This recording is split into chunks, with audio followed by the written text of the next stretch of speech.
चले जाना election commission में, इलेक्शन कमीशन का उसके बाद रिलीफ दे देना दरख्वास्त गुजारों को, ये भी एक कानूनी मामला है। इलेक्शन कमीशन में लोगों का भी हक है कि वो दरख्वास्त चले जाएँ। लेकिन सवाल यहाँ पर यह पैदा होता है कि यहाँ इलेक्शन जब 2018 हुआ, 2013 हुआ, इलेक्शन ट्रिब्यूनल होता है, वहाँ जाना होता है, ये तमाम तर चीज़ें इतनी तवालत क्यों पकड़ जाती हैं कि कुछ लोग स्टे में ही 2013 से 2018 तक अपनी वजारतें भी भुगता गए, अपने हल्के भी भुगता गए, कुछ लोगों के नताइज वैसे के वैसे चलते रहे। ये इतना पेचीदा सिस्टम आप समझते हैं इसको भी कि इलेक्शन ट्रिब्यूनल में जाया जाए तो फैसला फौरी तौर पर 60 दिनों में सामने आना चाहिए, बाकी चीज़ें भी आप समझते हैं इन जितने भी कवानीन हैं इसमें भी तब्दीली की ज़रूरत है? मुदस्सिर, मैं आपका क्वेश्चन सुन नहीं पाया।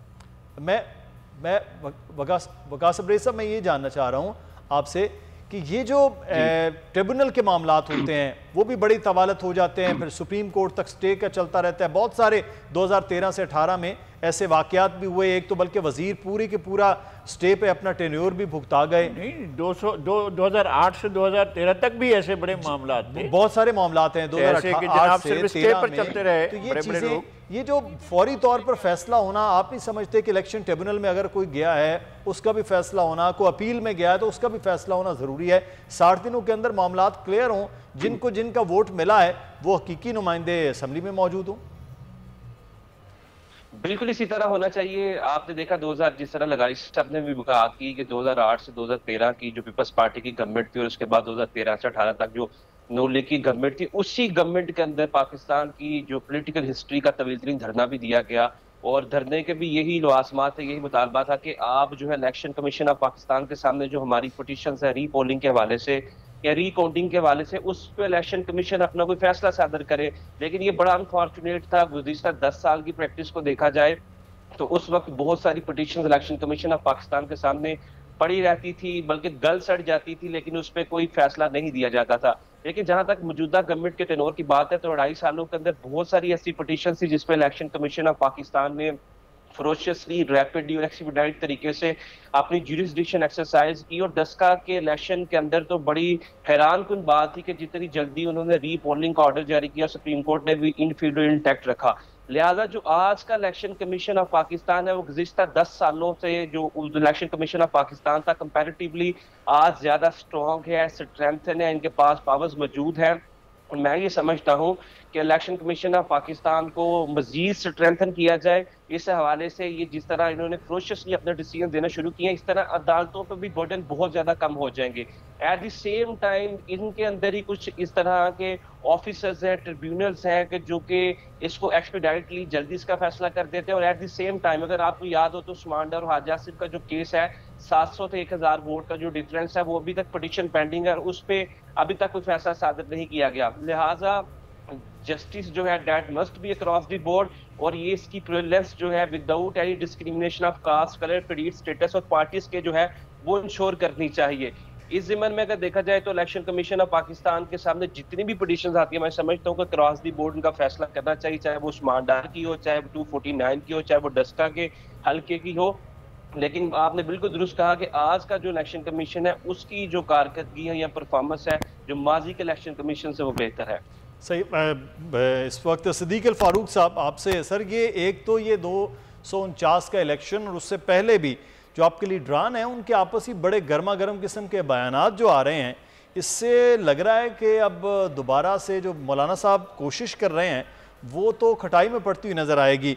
मुस्लिम लीग नून से जब मरीम नवाज साहिबा के जो बयानात आए, आगे से बिलावल भुट्टो साहब ने बड़ा सख्त उन्होंने कहा कि तमाम सिलेक्टेड से लड़ने के लिए तैयार हैं और कौन सी जमात ओरिजिनल सिलेक्टेड है वो सब जानते हैं। इस किस्म के जो सख्त बयानबाजी एक इलेक्शन को लेकर हो रही है, वो भी ज़िमनी इलेक्शन है, उसको लेकर हो रही है, तो फिर आपकी जमात और पाकिस्तान पीपल्स पार्टी की जमात अगले आने वाले दिनों में तो PDM में कहीं नज़र नहीं आ रही करीब करीब?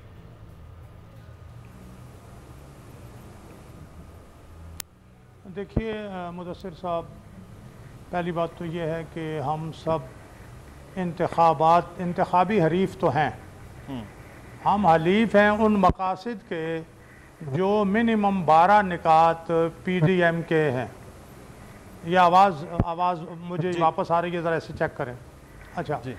अब उसके बाद ये है कि हम जो जमातें हैं PDM की, पीपल्स पार्टी ज़रा थोड़ा सा उन्होंने अपने आप को कोई बैलेंस में रखा हुआ है। मुझे उम्मीद है कि पीपल्स पार्टी के दोस्त वापस आएंगे। तलखी नहीं होनी चाहिए। इंतखाबी हरीफ हम हैं। हमने अगर दरख्वास्त दी है, मेरी आवाज़ आ रही है जी? जी जी बिल्कुल सुन रहे बिल्कुल हैं। ठीक आ रही है, हेलो, आपकी आवाज़ आ रही है। हमने अगर दरख्वास्त दी है हुजूर, तो उसको मेरिट पे देखा जाए, उसको मेरिट पे देखा जाए। हम मेरिट से हटकर तो फेवर नहीं चाहेंगे। सही। मैंने जो बात ये कही थी कि बेईमानी नहीं होनी चाहिए, अपनी अपनी हुदूद में जो लोग रहें। अगर इसी निज़ाम में, वल्लाह मैं आपको, खुदा हाजिर नाजिर है, मैं उसको गवाह बना के कहता हूँ, अगर कहीं से मुदाखलत ना हो तो इस निज़ाम के अंदर के केयर टेकर गवर्नमेंट भी बन जाती है। ये दुनिया में सिटिंग गवर्नमेंट से इलेक्शन कराती हैं और बेईमानी नहीं होती, और हमारी केयर टेकर गवर्नमेंट्स होती हैं और बेईमानी हो जाती है। ये नहीं होनी चाहिए। तो इसमें छोटी मोटी जो एडजस्टमेंट्स की ज़रूरत है, ये भी इलेक्शन कमीशन की बात कर रहे हैं। अगर इलेक्शन कमीशन जो है वो अपना रोल ठीक तरह से अदा करे।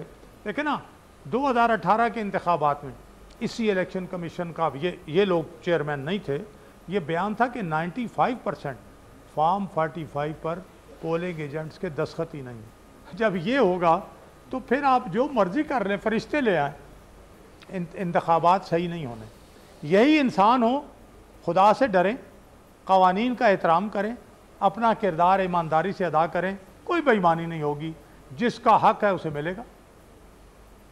ये हक जो है वो मिलने का तरीक़ाकार के ऊपर ही तो सदीक अल फारूक साहब बात कर रहे हैं। मुस्लिम नून पाकिस्तान पीपल्स पार्टी मान नहीं रही है, तो कह रहे इलेक्शन रिफॉर्म्स के ही ज़रिए तो हो सकता है। सर सदीक साहब, मैं फिर आता हूँ बसरा साहब की जानिब, तो इलेक्शन रिफॉर्म्स ही तो तरीक़ाकार है। सदीक साहब, मैं अर्ज कर रहा हूँ कि अगर रिफॉर्म्स अब भी भैंस के आगे बीन बजा रहे हैं सर, उन्होंने हुजूर, करना ही नहीं है, रिफॉर्म्स क्योंकि जो उन्होंने हैं, धांधलियों के लिए आप मैं मास्टर फिर अर्ज हैं। करूँगा, जो मर्जी कर लें। अच्छा, अगर इलेक्शन कमीशन जो है उन रिफॉर्म पर अमल दरामद नहीं करेगा, कर लें आप रिफॉर्म्स। अगर इलेक्शन कमीशन अमल दरामद नहीं करेगा या कोई उसे करने नहीं देगा, पिटीशन जाएगी।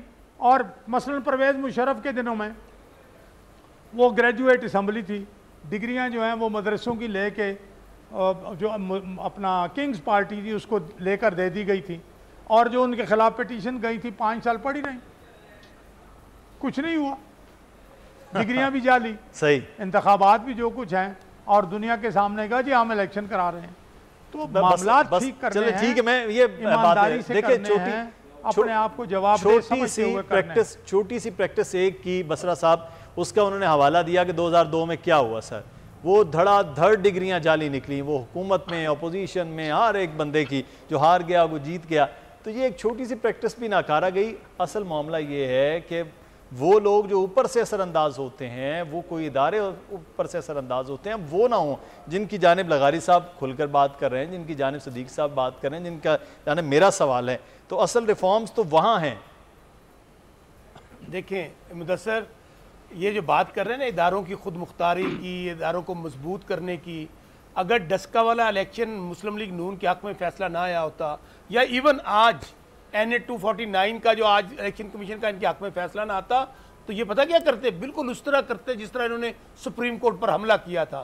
फिर आज ये इलेक्शन कमीशन को ऐसे ऐसे तबर्रे सुना रहे होते कि पूरी कौम देखती, फिर ये कहते कि ये 5 बोझ के मारे हुए जज हैं, ये इनके हम बच्चों को मार देंगे। यानी कि ये तो माइंड सेट है कि फैसला हक में आ गया तो उसकी वाह कर दो इदारों की। आज भी आपने जो बैरिस्टर साहब को सवाल किया था, आपका बहुत इंपॉर्टेंट क्वेश्चन है कि आप उजरदारी में जाते हैं 5 साल, अगर आपने धांधली की है, जाली डिग्री है, आपके वकील पेशियां ले रहे हैं, केस लंबे हो रहे हैं, फैसले नहीं आ रहे, उसके लिए 1, 2, 3 बातें सिर्फ कि इन कामों के लिए इलेक्शन रिफॉर्म्स करने जा रहे हैं। जो अभी सदीक अल फारूक साहब पॉइंट आउट कर रहे थे, रिजल्ट डिले क्यों होता है, उनके लिए रिफॉर्म्स करने जा रहे हैं। सब्सक्राइब करें और बेल दबाएं ताकि कोई खबर रह न जाए।